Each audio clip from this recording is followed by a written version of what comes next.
꽂아 놓은 보릿자루라는 그런 표현을 들어보셨죠? 꽂아 놓은 보릿자루. 아마 제가 이해하기는 별로 쓸모없는 존재라는 뜻이라고 알고 있습니다. 있으나 마나한. 그러나 꽂아 놓은 보릿자루도 주위 사람들에게 영향을 미치고 있습니다. 그 존재가 바라보는 사람들 하여금 적잖이 신경을 쓰게 만들기 때문에 그렇습니다. 꽂아 놓은 보릿자루라 할지라도 그 주위에 있는 사람들에게 영향을 미치고 있다는 사실입니다. 어떤 사람은 얘기하기를 자기는 다른 사람들과 무관한 삶을 산다라고 얘기합니다. 그러기에 누구에게도 영향을 주지 않고 영향을 받지도 않는다고 우기기도 합니다. 그러나 우리가 미국 사람 여기 살면서 만날 때 지나가면서 excuse me 그 한마디가 영향을 미치는 결과를 가져옵니다. Hi 한마디가, Hello, Good morning 한마디가, Thank you 한마디가 영향을 미치게 됩니다. 인생은 흘러가고 있습니다. 벌써 많은 인생의 흐름을 경험하셨습니다. 또 앞으로 하게 될 것입니다. 인생은 어차피 영향을 미치며 살아가는 순간의 연속입니다. 긍정적이든 부정적이든, 심지어 엘리베이터에서 타서 아무 말도 하지 않는 것, 그 침묵 자체가 메시지입니다. 무표정 그 자체가 또 하나의 메시지로 다른 사람에게 전달되어집니다. 때로는 좋은 것을 주기도 하고 좋은 것을 빼앗기도 합니다. 나쁜 것을 주기도 하고 나쁜 것을 제거해 주기도 합니다. 좋은 것을 줄 수 있었는데 주지 않은 것도 영향을 미친 것이고, 나쁜 것을 제거할 수 있었는데 제거해 주지 않은 것도 결국은 영향을 미친 결과라 이해할 수 있습니다. 인생은 어차피 영향을 주고 받고 살아가는 관계이며, 예수님께서는 우리에게 결정적인 영향을 미치기 원해 사람이 되어 우리를 찾아와 주셨습니다. 우리에게 깊숙한 영향을 미치시려고, 넓은 영향을 미쳐주시려고 예수님 사람이 되어 친히 우리를 찾아와 주셨습니다. 그 방법은 십자가에서 우리의 죄를 위해 죽으심으로 우리의 근본적인 문제, 죄의 문제의 결정적인 해결을 가져다 주셨습니다. 죽음에서 부활하심으로 해서 우리에게 영향력을 행사할 수 있는 능력을 공급해 주셨으며, 우리를 새 생명 가운데, 새로운 인생 가운데 집어넣어 주셨습니다. 우리야말로, 우리 그리스도인들이야말로 온 우주의 주제이신 하나님이신 여호와이신 예수 그리스도의 결정적인 영향을 받고 오늘을 살아가는 사람들입니다. 그러기에 우리에게는 자연스럽게 그 받은 바 영향력을 다른 사람들에게 전해줘야 하는 사명이, 특권이 동시에 주어집니다. 지난주에 이어서 오늘 함께 나누려고 하는 요한복음 6장 1절로 15절의 말씀, 쉽게 오병이어의 기적 사건, 이 사건이야말로 지금 말씀드린 영향력을 행사하는 이 현실에 대한 시청각 교육 자료입니다. 그리스도 예수의 제자의 삶은 예수님의 의도와 명령을 따라 나누는 삶입니다. 영향력을 미치는 삶입니다. 마태, 마가, 누가복음에서는 이 사건을 기록하면서 예수님께서 말씀하신 내용, 즉 너희가 먹을 것을 주라는 내용을 포함하고 있습니다. 같이 말씀을 나누겠습니다. 본문의 1절로 4절은 다시 한번 사건의 배경입니다. 여기에 예수님께서 많은 표적을, 기적을 행하셨으며 그 기적 때문에 많은 무리가, 예수님 인기는 점점 올라가고 있고 많은 무리가 예수님을 따라다니고 있습니다. 이 표현에 사용되는 동사들을 우리가 자세히 본다면 예수님께서 많은 기적을 반복적으로 행하셨음을 알 수 있게 되며, 또 많은 무리가 지속적으로 예수님을 따르고 있음을 보게 됩니다. 시간적으로는 주 32년 4월 12일 즉 6월절 이 가까운 때라고 말씀하고 있습니다. 봄날이었습니다. 5절에 보시면 13절까지 제자들의 중간고사, 오늘은 이 말씀을 중점적으로 나누기를 원합니다. 예수님 시험 문제가 5절 6절에 기록되어 있습니다. 예수님 많은 무리가 오는 것을 보시고는 빌립에게 말씀하기를 우리가 어디서 떡을 사서 이 사람들을 먹이겠느냐라고 질문하십니다. 마태, 마가, 누가에서는 마태, 마가, 누가복음의 기록에 의하면 제자들은 예수님께 이 무리를 다 각각 집으로 보내라고 권합니다. 그러나 예수님께서는 말씀하기를 너희가 먹을 것을 주라 말씀하십니다. 빌립은 아마 이 사건이 벌어지고 있는 벳세다 그 지방 출신이었기 때문에 예수님께서 빌립을 특별히 지적해서 이 말씀하시는 것 아닌가 싶습니다. 빌립이 어디에 방앗간이 있는지 알 테니까. 6절에 말씀하기를 이렇게 말씀하시면 친히 어떻게 하실 것을 아시고 빌립을 시험하고자 함이라고 말씀합니다. 중간고사죠. 얼마큼 예수님에 대한 이해가 깊어졌는가, 정확한가를 예수님께서 테스트하십니다. 주님의 계획은 오병이어의 기적을 베푸실 것을 이미 알고 계셨지만 예수님 빌립을 시험해서 골탕 먹이려는 것이 아니고 얼마나 예수님을 바로 알고 있는가 한번 점검하는 그러한 테스트입니다. 7절에 빌립이 답하기를 각 사람으로 조금씩 먹게 할지라도 200데나리온의 떡이 부족하리이다. 보통 한 8개월 정도의 임금을 다 쏟아 부어도 이 사람들을 조금씩 먹게 하기에도 부족할 것이라고 정확한 계산 그리고 상식적이며 당연한 보고를 합니다. 그러나 방앗간이 그 벳세다 지역에 아무리 많이 있다 하더라도 2만 명이나 되는 사람들을 먹을 음식을 떡을 한꺼번에 사기는 불가능했을 것입니다. 돈도 없었거니와 돈이 있다 하더라도 문제는 200데나리온으로 살 수 있다 없다가 문제가 아니고 이 200데나리온에 대한 언급은 이제 주님께서 행하실 이 오병이어의 기적의 그 스케일의 방대함을 장대함을 보여주는 데 그 기능이 놓여져 있습니다. 예수님 이미 물을 포도주로 가고 오셨습니다. 왕의 신하의 아들도 20마일 떨어진 그 아들을 고쳐주셨습니다. 그리고는 38년 된 병자 역시 그 자리에서 고쳐주셨으며 제자들은 그 사건을 다 친히 두 눈으로 목격을 했습니다. 그 이외에도 갈릴리 지역에서 많은 표적을 이미 행하셨습니다. 그러나 빌립의 대답은 엉뚱하게도 불가능하다고 얘기를 합니다. 그렇죠. 불가능하니까 돈도 없고 돈이 있어도 방앗간에 가서 다 떡을 살 수 없으니까 예수님께서 어떻게 좀 해 주셔야겠습니다가 정답이었습니다. 그러나 빌립은 그냥 200데나리온을 운운하면서 F를 맞고 말았어요. 8절 9절에 보시면 안드레가 답변합니다. 안드레가 여기 한 아이가 있어 보리떡 5개와 물고기 2마리가 있나이다까지 좋았고 거기서 한 C쯤 맞을 수 있었는데 그 다음에 한 얘기 그러나 그것이 이 많은 사람에게 얼마나 되겠사옵나이까. 그래 또 안드레도 F를 맞게 되고 맙니다. 오병이어 그게 얼마나 되겠사옵나이까. 글쎄요, 눈먼 사람 하나 눈 뜨게 하는 것 정도는 주님께서 하실 수 있을 것이라 생각했는지 모르겠어요.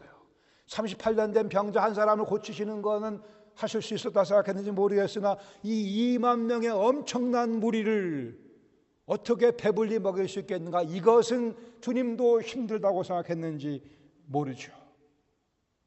10절 이하에 주님께서 정답을 멋지게 보여주시지 않습니까? 오병이어를 가지고 그 2만 명이 남자 5천 명 줄잡아 2만 명이 마음껏 원대로 먹을 수 있도록 배부르게 먹을 수 있도록 2만 명이 참여하는 표적을 주님께서 베푸시며 당신의 표적의 스케일이 얼마나 큰가를 유감없이 보여주셨습니다. 예수님이 가끔 이렇게도 하시죠. 당신의 능력의 뛰어남을 막강함을 누구도 의심할 수 없을 만큼 그렇게 멋지게 기적을 베푸시며 그들을 배불리 먹여주셨습니다. 정말 평생 이들은 이 사건만큼은 적어도 잊지 못했을 거예요. 예수님 가르침은 다 잊어버렸어도 그때 배불리 먹은 사건만큼은 두고두고 얘기했을 겁니다. 자기 아들들에게 자기 손자들에게 두고두고 그때 대단했노라 대단하죠. 그러며 다 먹고 산 다음에 남은 것을 12바구니에 다시 모아 다 채웠다고도 말씀을 하며 풍요로움을 강조하고 있습니다. 이 사건 한편으로 후에 우리 주님께서 베푸실 어린 양의 혼인잔치, 그 기쁨과 풍성함의 잔치를 예시하는 그러한 기능도 한다 이해를 합니다.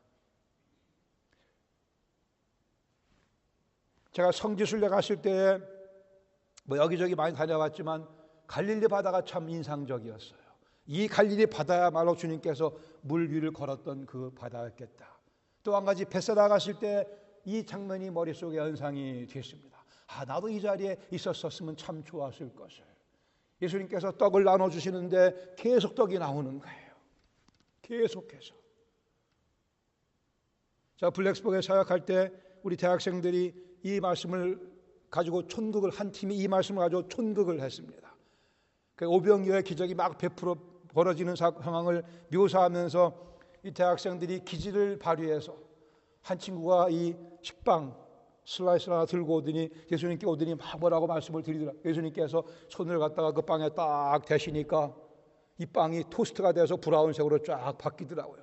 어떻게 영상 처리했는지 모르겠지만 그렇죠. 예수님께서 그만큼 친절하게 필요하면 토스트 약간 노릇노릇 구워서도 주실 수 있는, 그러나 2만 명을 동시에 먹이시는 멋진 일을 행하셨습니다. 그리고 예수님께서는 하실 말씀이 많으셨습니다. 이 사건 다음에 물 위를 걸으신 사건이 있고 그 다음에는 6장 마지막 그 많은 지면을 할애하며 주님께서 이 사건에 대한 교훈을 하신 교훈을 요한은 기록해주고 있지 않습니까? 우리가 지난주에 본 것과 같이 예수님은 버거킹이 아니시라 그래서 예수님은 왕 중의 왕이십니다. 그러나 그들은 예수님을 버거킹으로 만들려고 억지로 임금 삼으려고 했어요.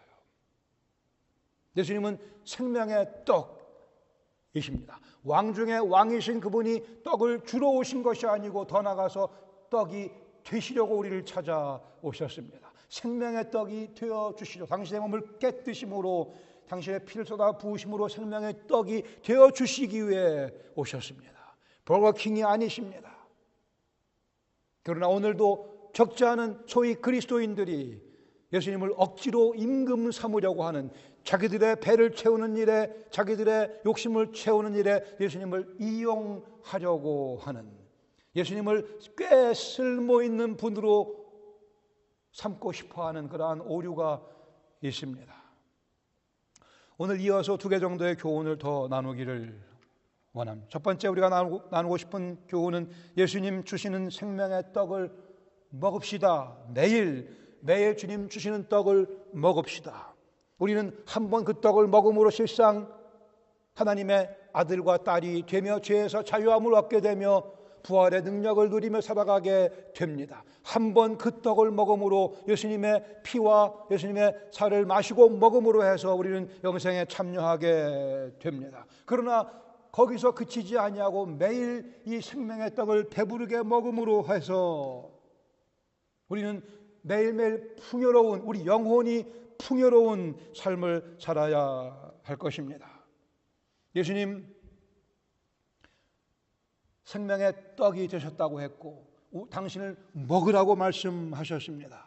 그러나 6장 26절에 말씀하기를 너희가 나를 찾는 것은 표적을 본 까닭이 아니오 떡을 먹고 배부른 까닭이라고 말씀하시며 마음 아파하시는 주님 모습을 느낄 수가 있습니다. 우리가 예수님을 지금도 막 따라다니고 있는 것은 표적을 본 까닭이 아니라고 말씀하십니다. 이 말씀을 잘 기억하시죠. 표적을 본 까닭이 아니오 떡을 먹고 배불렀기 때문이라, 즉 육신의 떡에 더 관심이 많이 쏠려있는 이들의 모습을 지적해서 말씀하십니다.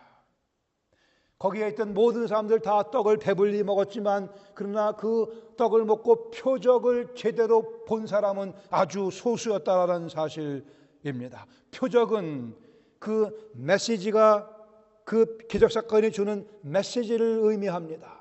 오병이의 기적사건이 주는 메시지, 즉 예수님께서 생명의 떡임을 깨닫는 것, 그것이 바로 곧 표적을 보는 것을 의미하는데 그 표적을 본 사람은 소수요 다수는 배가 불렀으니 억지로 임금을 삼으려고 하는 그 노력에 함께 동참을 했습니다. 메시지는 예수께서 그리스도시며 예수께서 여호와 하나님이시라는 사실입니다. 모세를 통해 만나를 주셨던 바로 그분이시라는 사실이 메시지였는데 그것을 제대로 깨닫지 못했었습니다.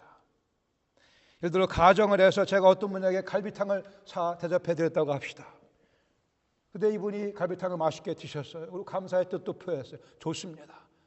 근데 한번 다시 전화가 오더니 갈비탕을 한번 더 사달라고 그래요. 제가 또 사드릴 수 있죠. 또 사드렸습니다. 그분이 맛있게 드시고 또 고맙다고 그러세요. 그런 예배 시간에 설교 시간에 계속 졸아요. 그래서 그 다음으로 전화를 또 해서 또 갈비탕 사달라고 그러면 제가 사주겠어요? 안 사주겠어요? 뭐 돈도 없거니와 일단 제 전공은 갈비탕 사주는 게 전공이 아닙니다. 저희가 운전을 잘 가르칠 수 있다마는 저에게 운전 가르쳐달라고 그러지는 마세요. 제 전공이 아니에요. 제가 집에 망가진 에어컨 잘 못 고치고 전공도 아니고 그런 부탁하시면 안 되죠. 예수님께 부탁드릴 게 따로 있어요. 육신의 떡을 한번 먹여주셨습니다.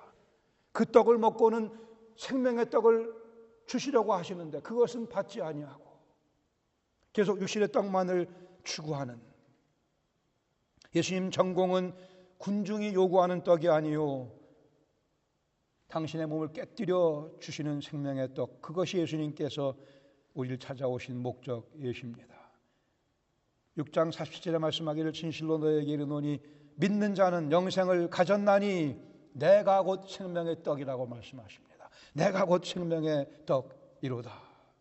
영원히 줄이지 않게 해주는 떡을 먹으며 영원히 목마르지 아니하는 생수를 마시며 살아가야 할 것입니다. 즉 하늘의 만족감을 누리며 영혼의 상쾌함을 누리며 살아가는 것이 곧 그리스도 예수의 복음이라고 하는 거예요. 예수님 믿고 영혼이 항상 상쾌해야 삼박해야 합니다. 살아가는 게 재미있어야만 됩니다. 은행에 돈이 많이 있어 그것도 조금 재미있어요. 그러나 그거와 비교할 수 없는 나는 하나님의 아들이요 예수 그리스도의 제자라고 하는 특권의식 가운데 이번에도 한국 갔을 때 제가 예외 없이 또 여지 없이 맛있는 음식을 엄청 많이 먹고 왔습니다. 사준이 먹지 않을 수가 없어요. 근데 그 음식 더 이상 제 몸에는 없습니다. 다 어디론가 가버렸어요. 다시 또 배가 고파요.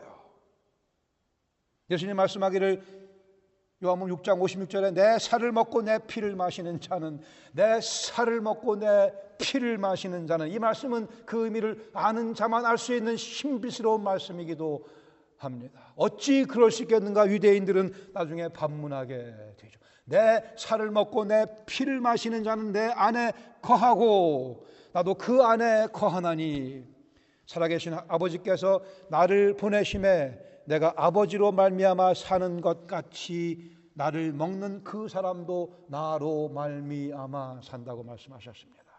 예수님께서 하나님으로 말미암아 사시는 것 같이 똑같은 방법으로 우리 그리스도인들도 예수님으로 말미암아 산다고 말씀하십니다. 주님께서 참 내 어깨를 감싸고 계심을 느낄 수 있어야만 됩니다. 문자적으로 주님의 감촉을 느낄 수 있어야만 됩니다. 내 마음속에 오늘과 내일의 계획을 그려주시는 주님의 모습을 체험해야 합니다. 그리며 그 모습을 주님의 그림을 보면서 흐뭇해하는 즐거움을 누리는 것이 예수 믿고 살아가는 삶의 본질적인 모습입니다. 인생에 해결해야 할 문제가 많고 아픔이 분명히 많이 있습니다마는 그러나 그 문제 역시 모두가 다 주 앞에 노출되어 있음을 볼 수 있는 시각과 믿음과 확신이 필요합니다. 인생에 아픔이 많이 있으나 당장 해결해야 되는 그런 아픔이 우리를 짓누르고 있으나 그 문제도 우리 나를 사랑하사 자기 몸을 버리신 하나님의 아들의 눈앞에 벌거벗은 것 같이 노출되어 있음을 보며 확신하는 그리고 그 문제를 주님께 맡겨드리는 결단, 이것이 생명의 떡을 먹으며 살아가는 영혼의 모습입니다. 그리고는 안도감을 회복해야 합니다. 한숨을 푹 내쉴 수 있어야 돼요. 안도의 숨을 힘들었으나 아니 지금도 힘들지만 그러나 주님 바라보며 그래 주님께서 해주실 거야.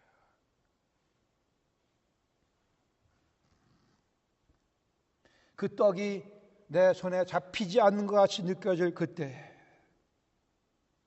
십자가 앞에 나아가 내 짐을 풀어내 노래하며 무릎 꿇는 선택이 필요합니다. 영혼의 허기를 느낄 때 부활하신 주님을 찬양하는 용기가 우리에게 필요합니다.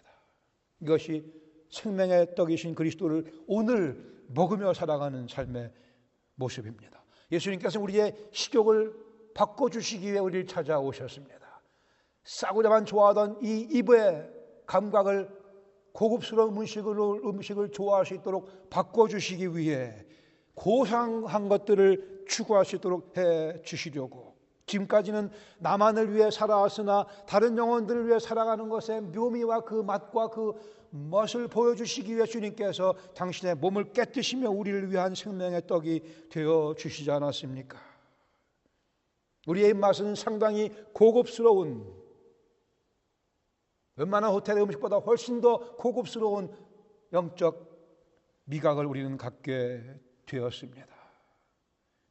우리의 자랑거리를 바꿔주시기 위해 주님 십자가를 지시지 않았습니까?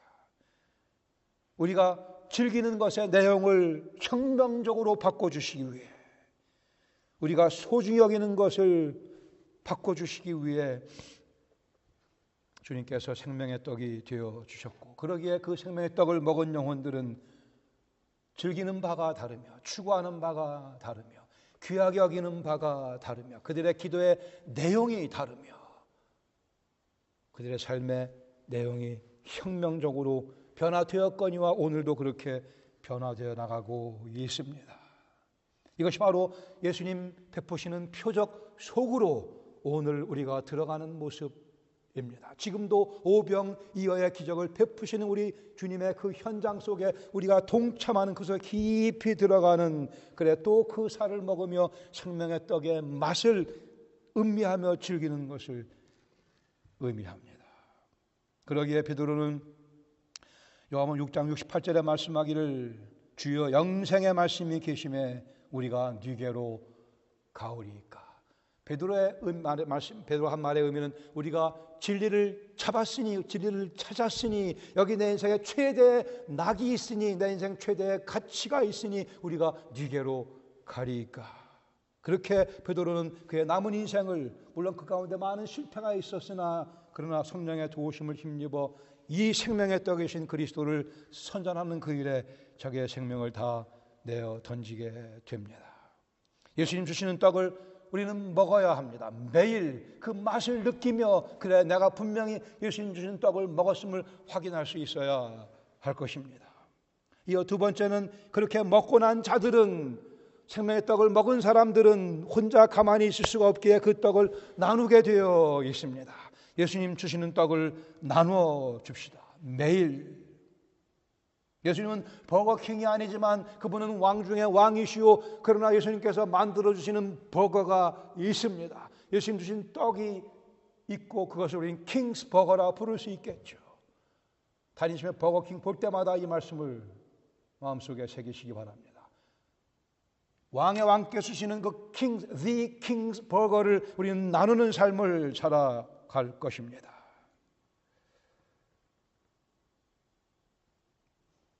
참으로 생명의 떡을 먹었다고 한다면, 그 맛을 안다고 한다면 이것을 나눠줘야만 됩니다.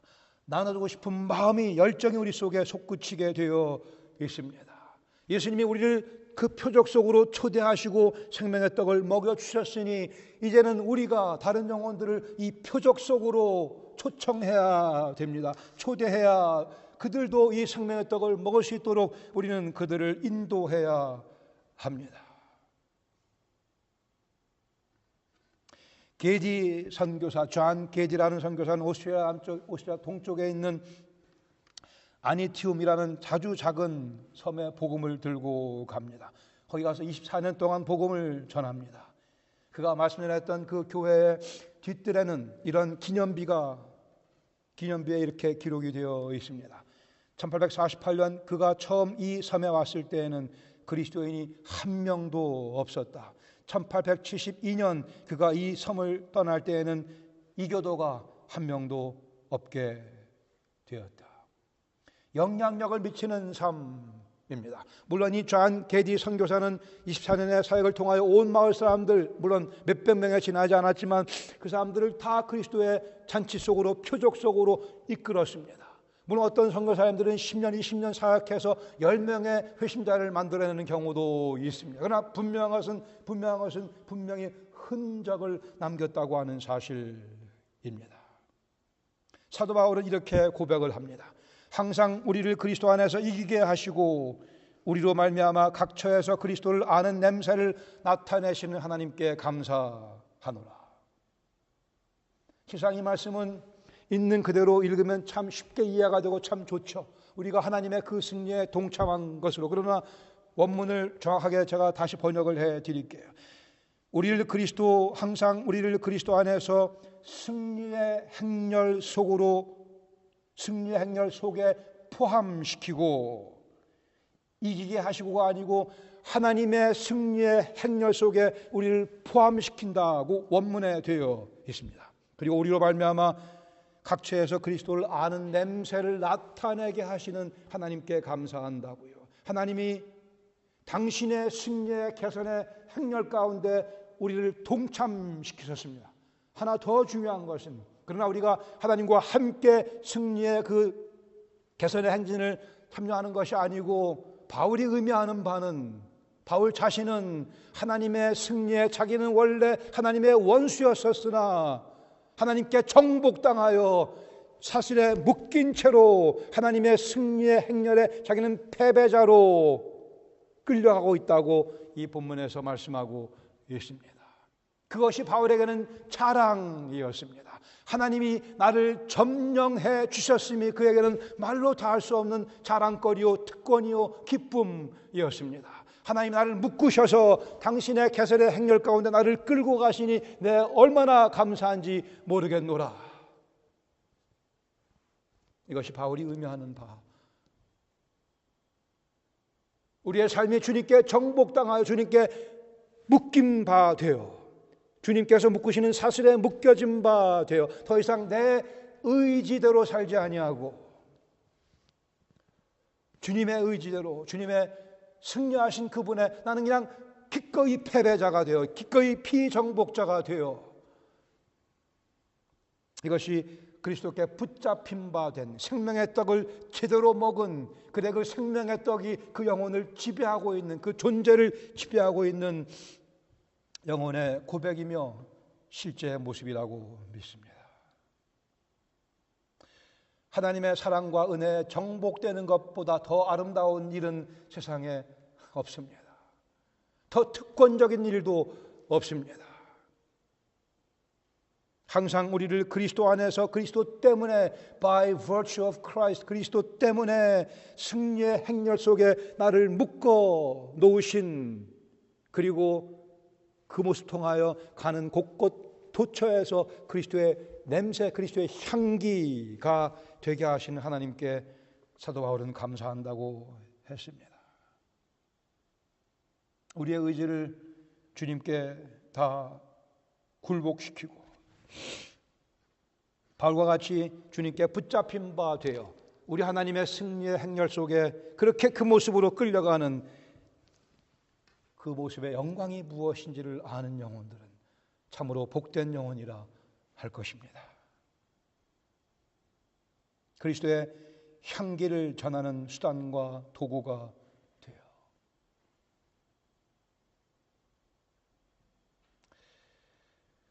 베드로가 이 오병이어 사건 가운데 얼마나 신났겠습니까? 계속 주는데 계속 떡이 나오는 거예요. 생선이 나오고요. 사람들이 다 놀라지 않았겠어요? 더 주세요. 더 줘. 문제 없지. 얼마든지 넉넉히 배불리 원하는 대로 다 나눠줬습니다. 베드로 역시 마찬가지로 평생 이 장면을 잊지 못했을 거예요. 그 떡을 나눠주며. 그러나 베드로는 오순절 성령 강림을 이후에 정말 번듯한 사도로 세움받고는 예루살렘에서 대제사장들이, 종교 지도자들이 핍박하는 그 상황 가운데서도 너희가 죽인 예수를 하나님이 다시 죽음에서 살리셔서 임금과 주가 되게 하셨노라. 그 메시지를 외쳐댔습니다. 여기 생명의 떡이신 여호와 하나님 그리스도 예수, 그분을 선포하며 얼마나 베드로는 더 신나지 않았겠어요. 육신의 떡을 나눌 때도 기분이 괜찮았으나 그러나 생명의 떡을 나눠주며 베드로는 자기 인생의 가장 최고의 절정을 경험했습니다. 우리 인생의 절정은 어디라 생각하십니까? 제가 잘 아는 선교사님 한 분을 익명으로 소개해 드립니다. 이 김 선교사님은 A국에서 불구 고아 아이들을, 심지어 부모들에게 버림받은 아이들을 맡아서 먹을 것과 마실 것과 입을 것과 거할 처소를 공급해 주고 있습니다. A국의 저명한 대학의 교수직도 포기하고 12명의 불구 고아를 데리고 산골로 내려가 돼지 우리를 거처로 삼고 그 삶을 거기서 새롭게 시작했습니다. 복음에 관한 귀한 저술 활동도 그분은 중단한 지 오래입니다. 저명한 학자였으나 학문 활동도 중단한 지 오래입니다. 온 피부가 까맣게 햇빛에 거슬렸어요. 농부의 모습으로, 그리고 필요한 거처를 손수 짓는 건축자의 모습으로. 그러나 가장 중요하게는 12고아의 아빠, 엄마로 살아갑니다. 이제는 할아버지와 할머니의 연세가 되셨어요. 이분들은 예수님의 생명의 떡을 나누고 있습니다. 두 분의 사랑과 섬김 또 헌신이 고아들에게는 생명의 떡이 되고 있습니다. 김 선교사님 부부를 향한 하나님의 사랑을 아이들은 직접 보며 만지며 경험하며 살아가고 있습니다. 아이들의 마음속에는 자기들도 나중에 커서 다른 고아들의 아빠와 엄마가 되고 싶다고 하는 열망을 안고 있습니다. 그 아이들의 가슴과 입술에는 하나님을 사랑하는 노래가 넘치고 있습니다. 예수 그리스도를 칭송하는 노래가 넘치고 있습니다. 생명이신 예수 그리스도 떡을 먹었기 때문에 그렇죠. 가난한 자들에게 빵을 주는 것이 중요하지만 그러나 그 영혼들에게 예수님의 떡을 주지 않고 육신의 떡만을 준다고 하는 것은 결코 그 영혼들을 사랑하는 것이라 얘기할 수 없을 것입니다. 생명의 떡을 먹은 우리 김 선교사님 부부는 하나님의 사랑에 정복되어 그리스도를 아는 냄새를 나타내시는 하나님의 그 일에 쓰임받고 오늘도 기쁘게 즐겁게 살아가고 있습니다. 이것이 생명의 떡을 나누는 삶의 모습입니다. 우리 주위에 고아는 아니겠으나 물질은 풍요할지 모르겠으나 하나님을 몰라 영적인 고아로 허덕이는 영혼들이 있지 않습니까? 그들에게 우리는 생명의 떡을 전해야 할 것입니다. 우리의 움직임을 시작해야 할 것입니다. 생명의 떡을 나눠주는 우리의 움직임을 계속해야 할 것입니다. 더욱 박차를 가해야 할 것입니다. 베드로의 두 장면을 이해하시고 공감하실 수 있기를 바랍니다. 생명의 떡을 나눠주던 그 사도행전의 그 베드로의 감격, 베세다 광야에서 육신의 떡을 나눠주던 베드로의 감격은 둘은 가히 비교할 수 없습니다. 베드로는 그러기에 자기 목숨을 내주면서까지라도 생명의 떡이신 그리스도를 전하고 또 전했습니다. 이것이 그리스도 예수의 복음이라고 믿습니다. 우리의 생명의 떡 되시는 예수 그리스도, 그분을 먹음으로 해서 우리 속에 에너지가 있고 그 에너지를 가지고 이 생명의 떡을 나눠주며 주님께서 오늘 베푸시는 표적의 현장 속으로 영혼들을 인도해 드리는 우리의 앞으로의 삶, 또 이 삶에 더욱더 박차를 가하시기를 부탁합니다. 같이 기도하겠습니다.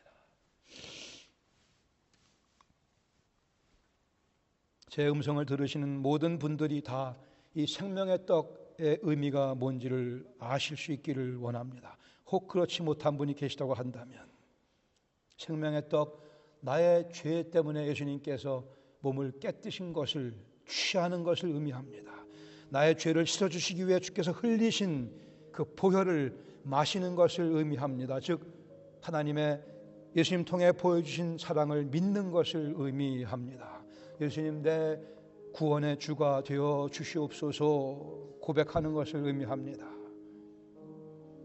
이미 이 생명의 떡을 취한 우리들은 더욱더 건강한 모습으로 예수님 주신 생명의 떡을 매일매일 취함으로 해서 그 에너지를 가지고 하나님의 승리의 행렬 속에 쇠고랑에 묶인 채로 그 승리의 흐름 속에 끌려갈 수 있기를 원합니다.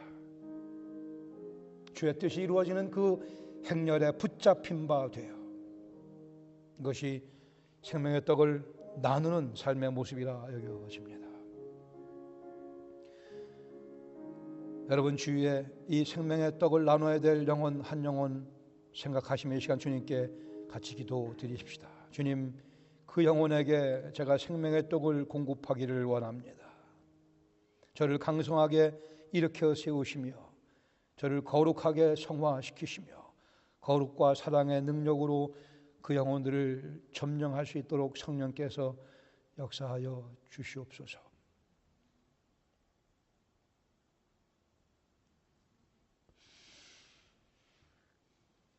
주님, 이 생명의 떡의 표적의 현장 가운데 저희들을 불러주셨으며 이제는 파송하시는 것을 감사드립니다.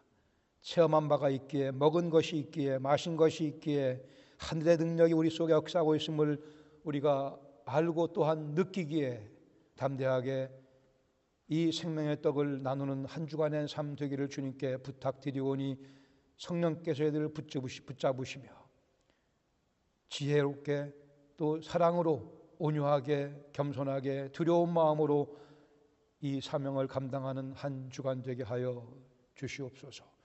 바울의 고백과 같이 주님께 묶인 바 되어 한 주간 살아가는 저희가 되게 하시고 그 영광을 보며 찬양을 주 앞에 돌려드리는 바른 그리스도 예수의 복음의 행렬에 저희들을 동참시켜 주시옵소서. 감사드리며 예수님의 이름으로 기도합니다.